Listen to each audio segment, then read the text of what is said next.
অনেকদিন পর আবারও একটি নতুন ডেইলি ব্লগ নিয়ে চলে এসেছি। আর ইদানিং আমি কোনো ব্লগ ভিডিও ছাড়ছি না, শুধু রেসিপির ভিডিও ছাড়ছি।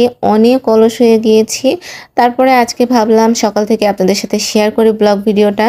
আর এই তো সকাল ৬টার সময় এই যে এরকম মেঘলা ওয়েদার ছিল আর প্রচুর বাতাস ছিল, ভালোই লাগছিল দেখতে। কিন্তু আমার এই স্যাঁতসেঁতে মানে এই জিনিসটা একদমই ভালো লাগে না। মানে বৃষ্টির দিনে সব কিছু ভিজা ভিজা থাকে, আমার এইসব ভিজা জিনিসই ভালো লাগে না। আর এই কয়েকদিন ধরে প্রচুর বৃষ্টি হচ্ছে, মানে সকালে বৃষ্টি হলে বিকালে নাই, বিকালে বৃষ্টি হলে সকালে নাই, এরকম একটা অবস্থা। আর অনেক তো বাতাস আছেই সাথে।